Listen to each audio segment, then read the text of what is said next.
Hey, everybody. This is Chris. And Kathy. We wanted to take a minute to thank you all for tuning in. We appreciate every listener and are grateful for this platform. Please help us share our vision by subscribing to our show through your favorite streaming app. Follow us on Facebook, Instagram, TikTok, and YouTube at Petability Podcast. Check out our ever-growing list of affiliates and sponsors. Simply go to the show notes for information and links. And be sure to use our promo code PETPOD22, that's PETPOD 22, on checkout to receive your discount from our affiliates. And now, here's a word from our sponsor. Hi, I'm Alon Landa, CEO of MedcoVet, and I'm a proud sponsor of Petability. We decided to partner with Chris and Kathy because, like them, we want to empower all pet owners who are trying to do the most for their pets. At MedcoVet, we specialize in advanced home laser therapy for pets. Laser therapy is a safe and effective treatment for common conditions like arthritis and wounds, and it relieves pain for most conditions caused by inflammation. With MedcoVet, pet owners can perform this treatment at home while receiving support from experienced clinicians. If you think your pet would benefit from healing at home, visit medcovet.com, and one of our clinical experts will work with you to determine if home laser therapy is the right fit for you and your pet. Tell them Petability sent you.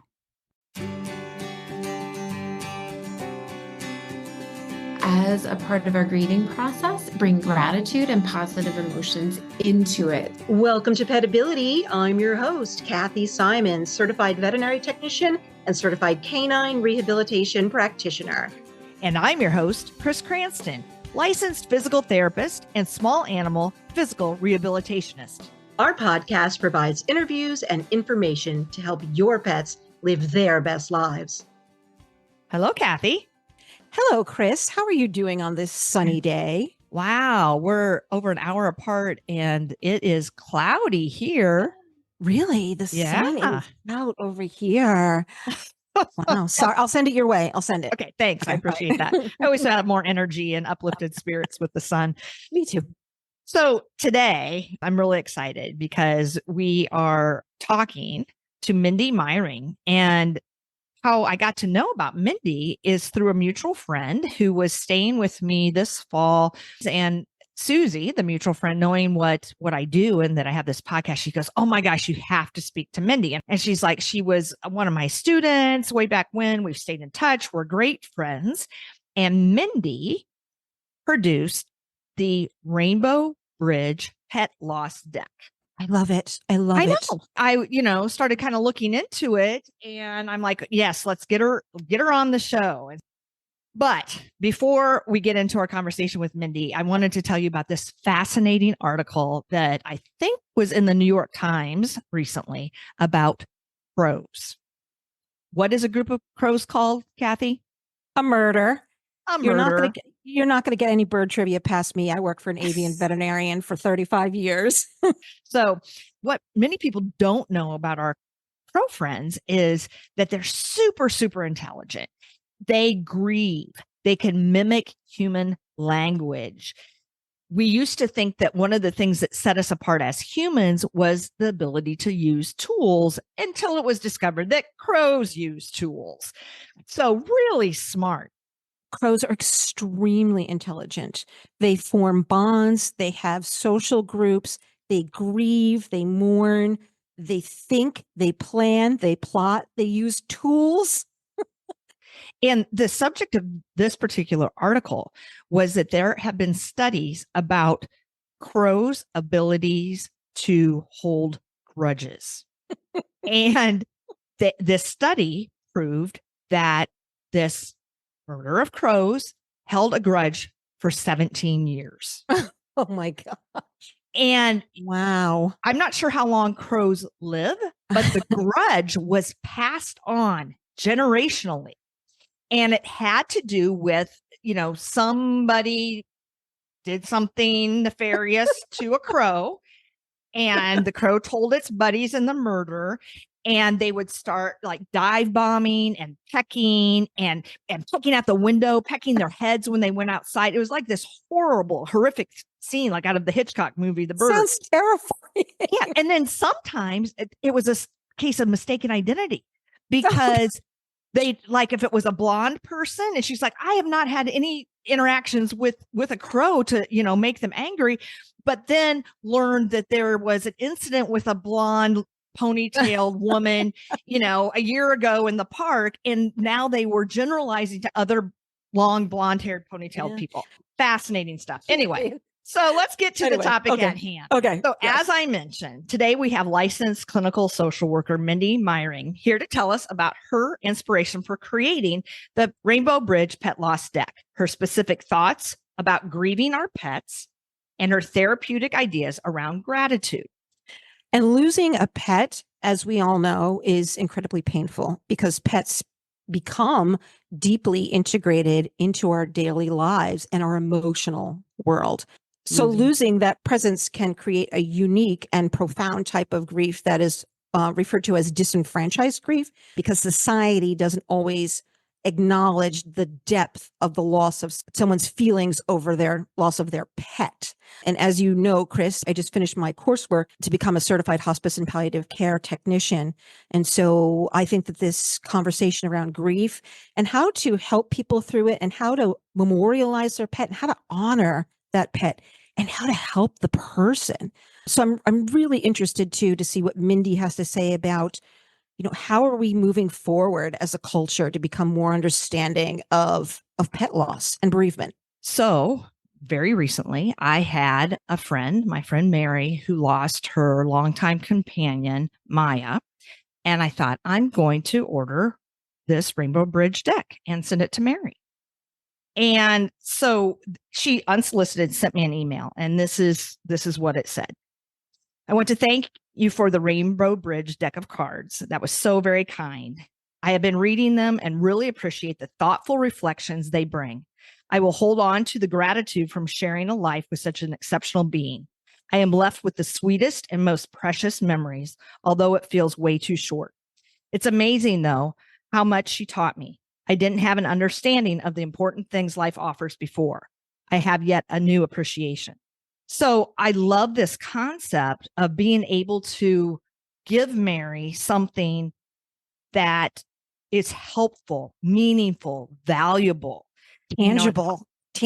Right. Yes. Yeah. And, it's just such a great option for those who pets have passed. And so I followed up with my friend Mary because I wanted, to learn more about her experience after she'd had the deck for a while. And she said it was a very thoughtful and unique idea that she had received Maya's ashes back, and she'd put the pretty little wooden box in her spot where she liked to lay and look out the window in the sun.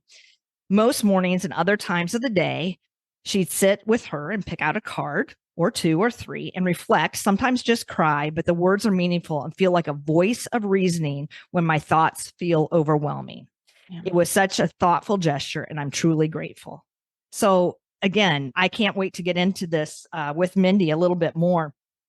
And for those that are, haven't maybe listened to all of our shows, because we have over 120 at this point, we've had 3 other episodes that touch on losing a pet. And the first one was called Believing and Grieving with Lori Levine. And that was first published in October of 2020, but we resurrected it and republished it in June of 2024 because it was so important. And then we did the Tilly Project, which is end of life pet photography with Lauren Kennedy in December of 2022. So that's just an awesome network of philanthropic folks that specialize in taking photos of your pet at the end of their life to have something as a keepsake that's just beautiful. And then finally, we interviewed Erica Sinner, who wrote a book called Pets Are Family. And she's starting a movement to allow for just one day as policy in the workplace to grieve our pets. And that was published in February of 2024. So again, getting to the profound loss and that businesses, workplaces of all levels can honor that relationship and allow the owner, the pet parent to grieve. So a little bit more about Mindy, and then we'll get to it. So Mindy Meiering is a licensed therapist, professional life coach, mindfulness teacher, and the author creator of the Rainbow Bridge Pet Loss Deck, a healing tool that supports people after the heartbreaking loss of their pet. She works with people who are navigating significant losses and life transitions, offering them tools to cultivate resilience and healing. She believes in a world where thriving, not just surviving, is possible, and that gratitude and self compassion are two of the most powerful healing forces that exist. Outside of work, Mindy loves to travel, explore new places, read, spend time in nature, connect with precious friends and family, and hit the trails for hikes with her husband and her two sweet, scruffy terriers. Mindy, welcome to Petability. Welcome, Mindy. Thank you so much. And one of the little scruffy terriers is sitting right here next to me. That's why I giggled, because I saw her and she's so cute. Yeah. Oh, it's such a joy to be here with you both today. Thanks. Thank you, Mindy. Why don't we jump right in, Mindy? I'd love to hear your story and your inspiration for creating the Rainbow Bridge Pet Loss Deck. When I met my husband, he had a 6-year-old dog named Trek. And when Trek died, I was just overwhelmed. That was really my first experience with losing a dog. And that was in 2019. And I wanted to write the book that I couldn't find. I wanted to bring in a lot of the tools that I had used to help myself as I was grieving during that time. A lot of the meditation, mindfulness, self-compassion piece, the gratitude piece. These were all tools that I taught, that I had used in my own life. And so I started writing this book, and then Ellie, who was my first dog, I had adopted her in 2002, and she had been with me and then us. I met my husband in 2008 for 15 years. And so when she died in 2019, I was still working on this book and I just couldn't get traction. Like it wasn't quite coming together. I knew what I wanted to convey. And so I set it aside for a while. And in the early days of the pandemic, I was sitting outside in our backyard one day, and it just out of nowhere, it just dawned on me that this book is supposed to be a deck. And so I've used decks for different things. I have angel card decks. I've got decks that are more related to mindfulness.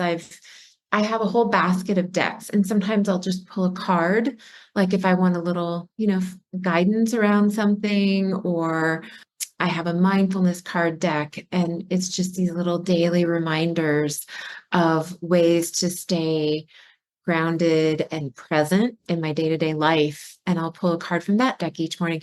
So I thought to myself, I think that this is the best way to convey what I want to, because when we are grieving, especially in the early stages after a loss, in those first months, weeks and months, it really affects our brains. And it affects us physically and our ability to concentrate and focus.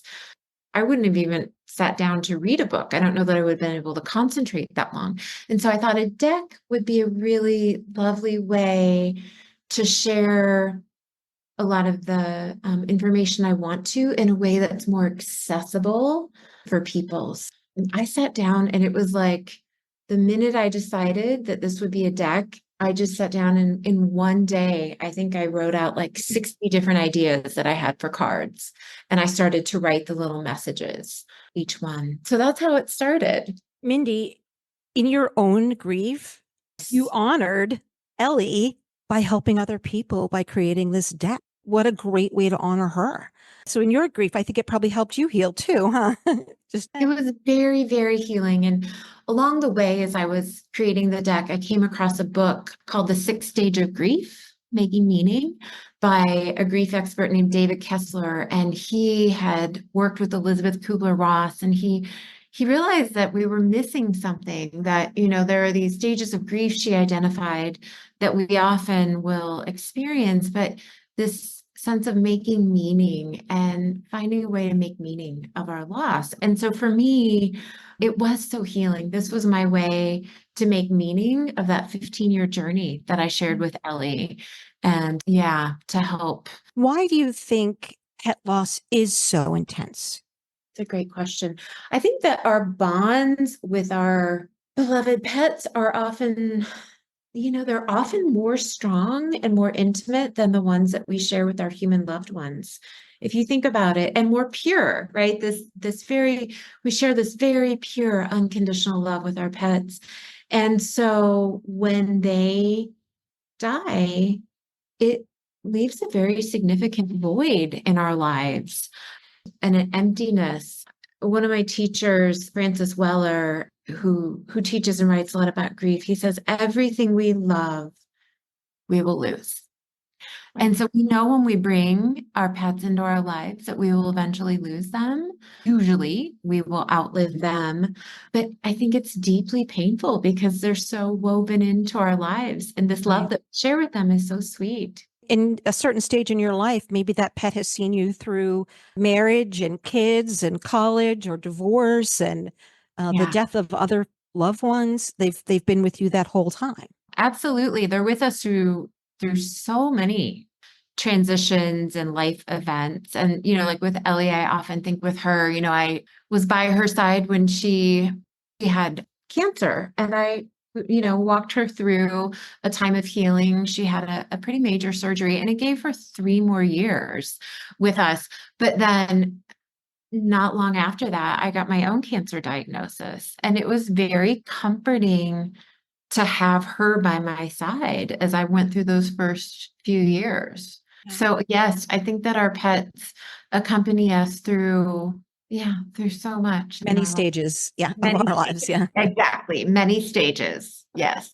So, Mindy, you suggested that we provide this episode in November. Can you tell me why you suggested that and thought that was good timing?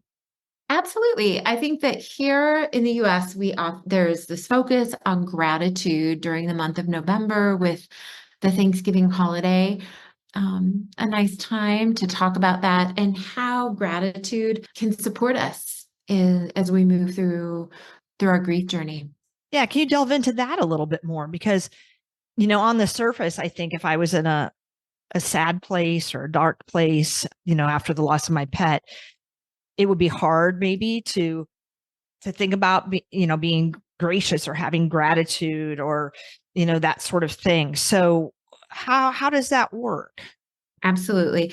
Gratitude and feeling positive emotions and grief are 2 separate things that we can, as a part of our grieving process, bring gratitude and positive emotions into it. So sometimes people will say like, oh, I feel like I'm being disloyal to the pet, to my pet that I've lost. If I let myself feel happy or to feel any joy or positive emotions. And I'll say, but I think I think our pets would actually want us to feel joyful and to allow those emotions in. And so pain and grief are inevitable. We are going to experience those whenever we open our hearts up to love another being and then we lose them.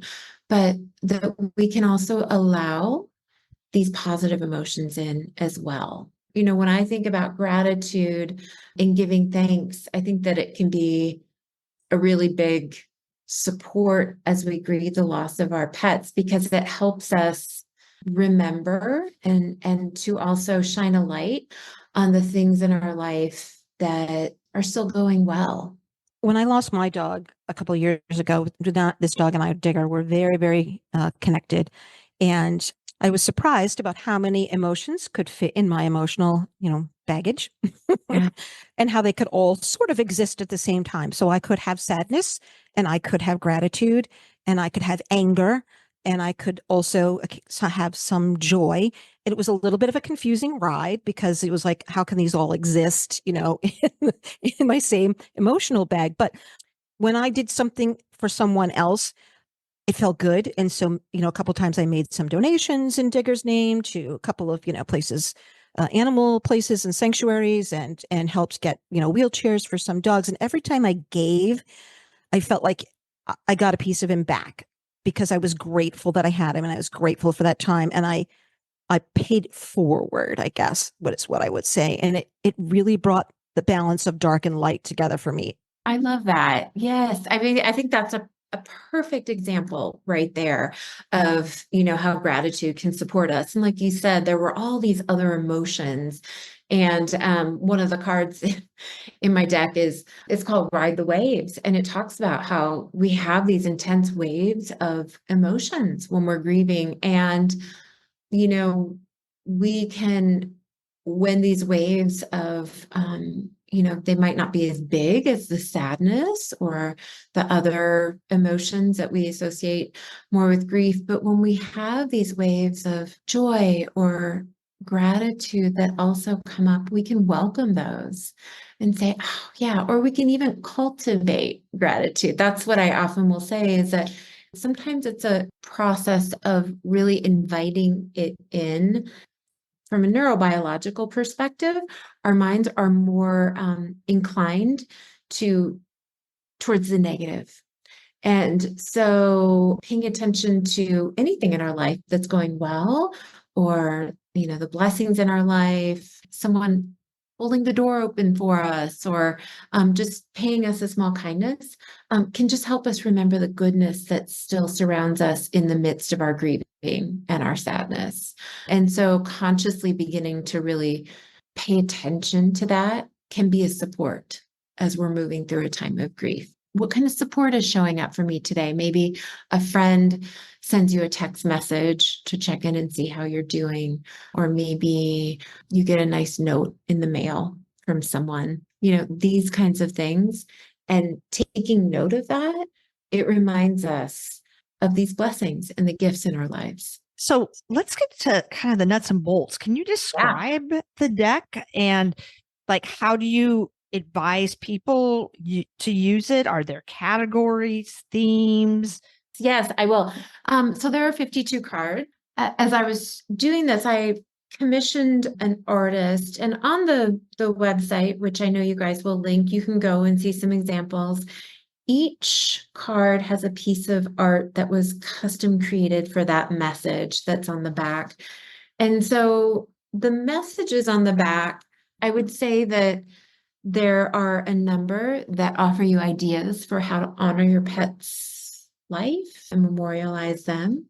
There are a number that are more educational, that are reminders that sort of help us normalize and validate the grief that we're feeling. For instance, the very first card in the deck is called In Your Own Time. And it's this simple reminder that there is no timeline for grief, that our grief journeys don't have this finite ending point, and that grief, at least in my experience, that grief can come in waves many years later. So those waves tend to be smaller as time goes on, but that there's no timeline. So there are cards that normalize and validate our grief. There are cards that are more geared towards helping you process your emotions, different ways to work with the emotions of grief.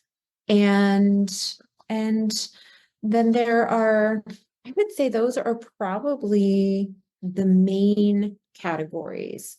And then there are cards really that are more focused on like mindfulness. So some different mindfulness practices that can support us, which I would include gratitude, self-compassion, grounding ourselves in the present moment. I would include those in that category.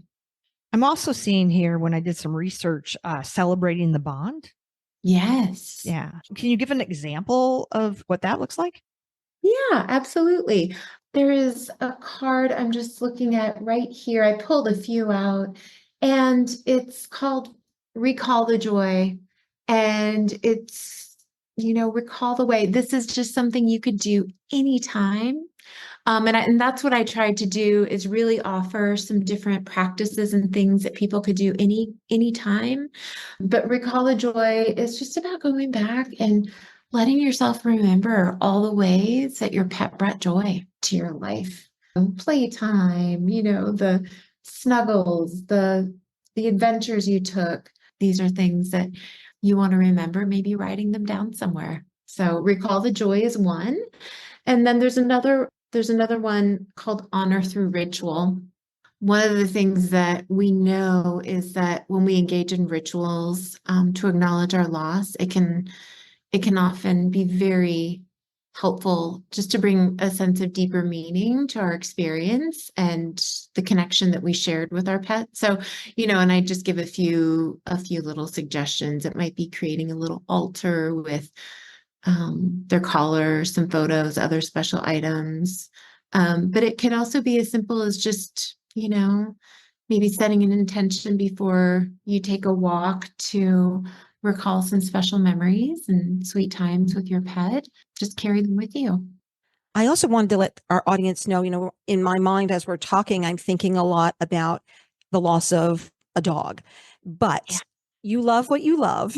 And so I have clients who have cats and rabbits and guinea pigs and chickens and geese and rats, and it's equal across the board, whether you lost your dog or you lost your rabbit or your chicken.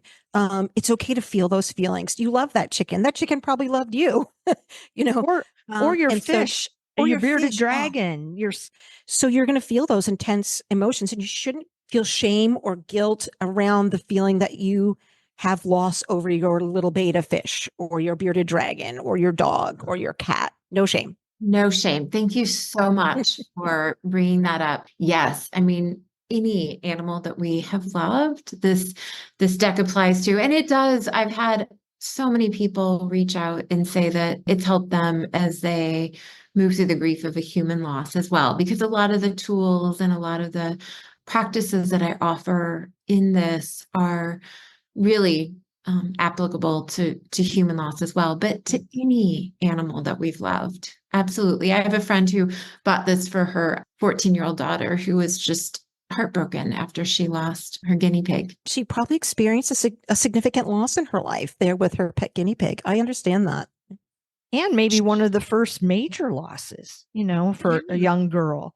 And so, to your point, Mindy, having these tools, and you used the word earlier, cultivating maybe best practices, if you will, of coping with grief and moving through the process.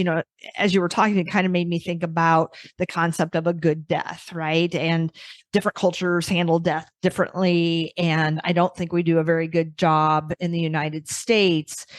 Can be a lot of, I guess, darkness and fear and things like that associated, but we can do things to make, the death beautiful. Parallel to that, we can do a lot of things to make our grief beautiful. And I think that's what you're kind of bringing up, or, the positive memories, the rituals, the honoring of the being and the relationship and the bond that you had. And then ultimately, through that coping, you can have some closure and forward in a healthy way versus getting trapped in the negativity and the sadness. Yeah, I think that there is, and I'm even thinking of, just if you haven't lost a pet, but you know that it's coming, there's that anticipatory grief, but it's also it gives us time that we can prepare, like what kind of rituals do we want to bring into maybe the end of our pet's life? How do we want their last day to be? I mean, we do have a little bit, we don't always have control over when, right? And it could be sooner than we think, or maybe they live longer than we think they will, but we can think about what do we, there's certain rituals or ways that we want to, things that we want to do the last day and the last moments. I think creating those positive memories for you and can be a helpful way to, to cope and, create that memory and so forth. If by chance, your pet ends up living longer than maybe you anticipate, I think some of the healthiest things that I've heard people say is, I now realize that each day is a gift. Think about that, toward the end of your pet's life. And, maybe you have more patience with them, or, you're show them a little bit more grace if they have an accident or, something like that. So kind of switching that mindset can be very healing and helpful. As we were talking, what I was thinking, because Mindy was talking about anticipatory grief, maybe we should get this pack if we know our pets are going to pass soon. and take a look at that before they even pass. So maybe we get this deck of cards after they pass, but maybe we get it before when we know it's coming.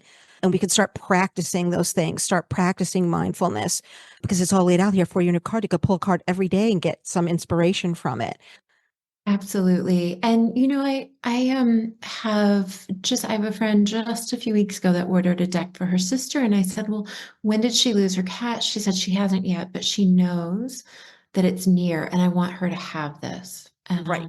Right. to start working with some of these different tools and support that you recommend. And so I have had people who either gift it to someone or who buy it for themselves even before their pet dies. They know that that's right around the corner, and it can be very helpful with anticipatory grief as well as in working with a loss after the pet has already died.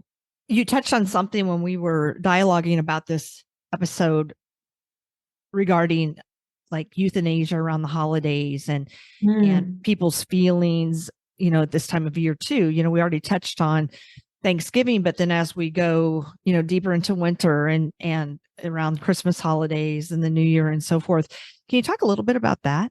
Yeah, and I don't know if this is something that you guys have noticed there, but I know that a number of veterinarians I've talked to here where I live in Colorado and even in other places have said that they notice that euthanasia rates tend to go up around the holidays.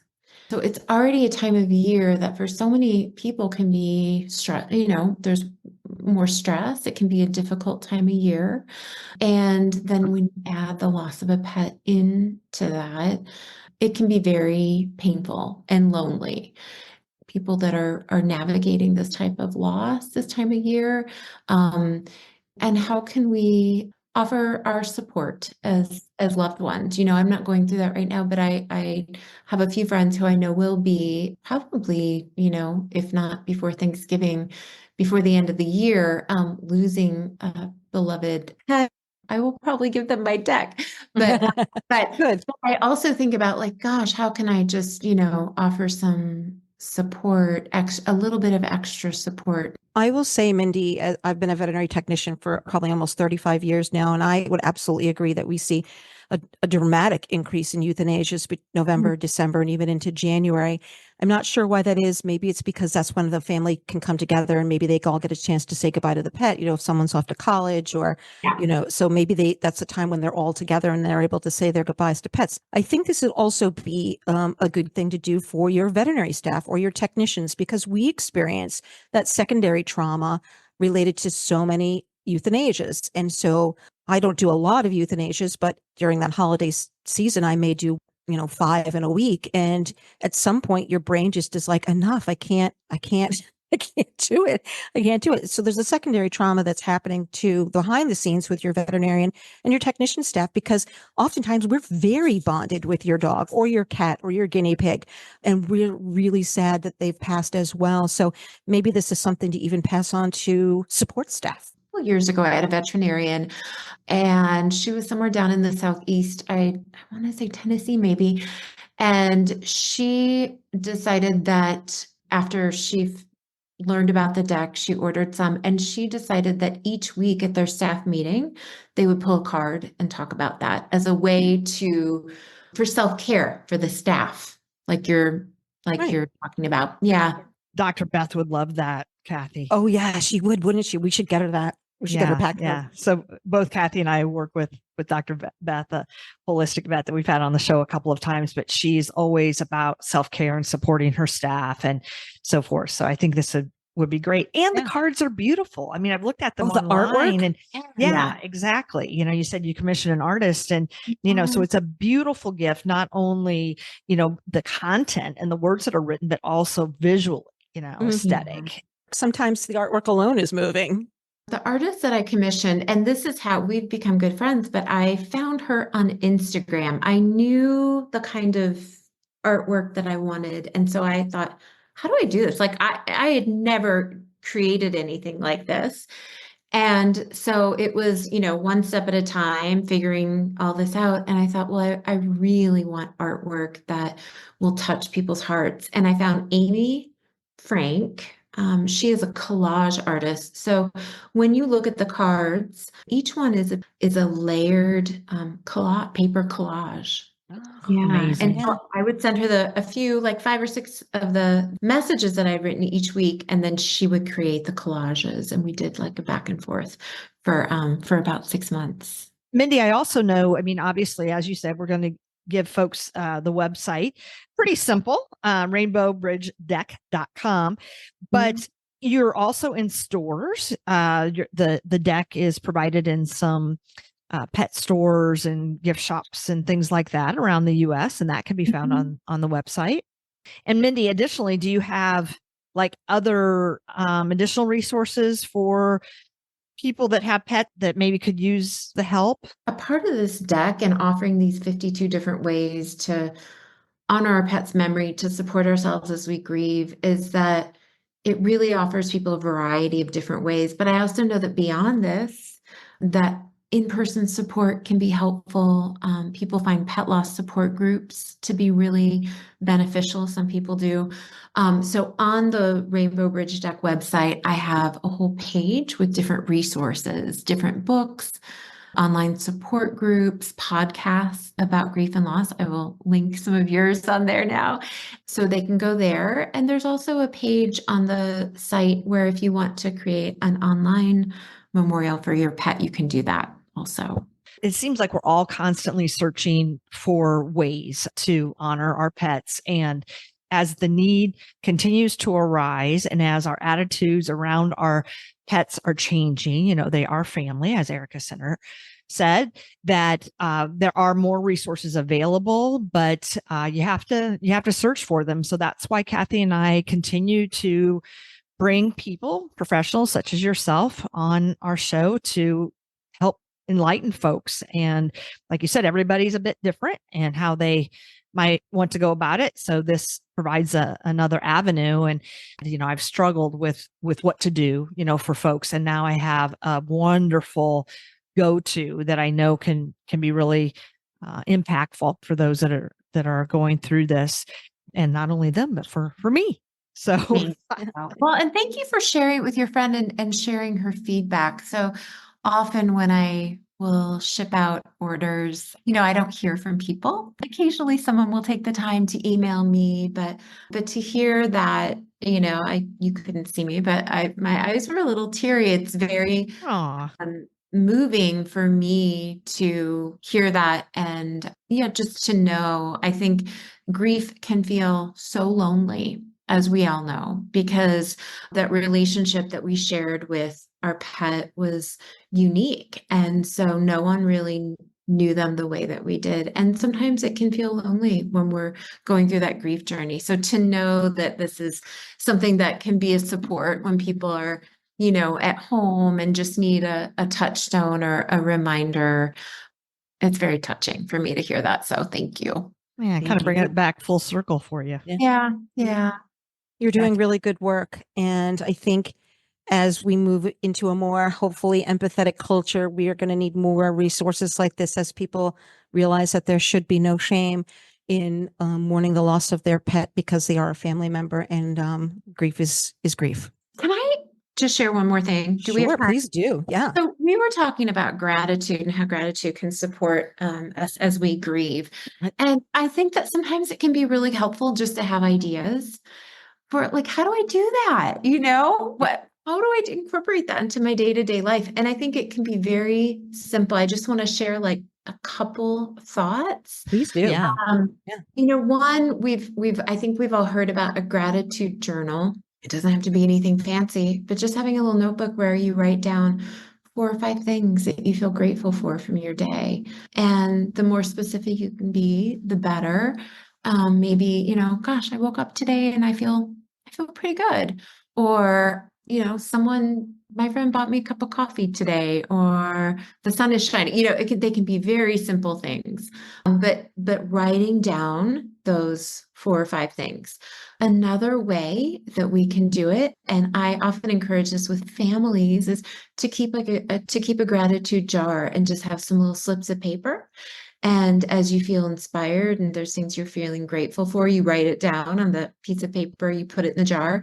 And then it's kind of fun. Sometimes, like at the end of the week or the end of the month, you can take out those things and go back and be like, oh, yeah, remember when that happened? And then another way, and this is very simple, and I just call it like you can do this with just one hand, is that at the beginning or the end of the day, you count off on your five fingers, 5 things that you feel grateful for. So you're not writing them down, but you're just mentally acknowledging them to yourself. And you could do that while you're laying in bed. But that's another very simple way.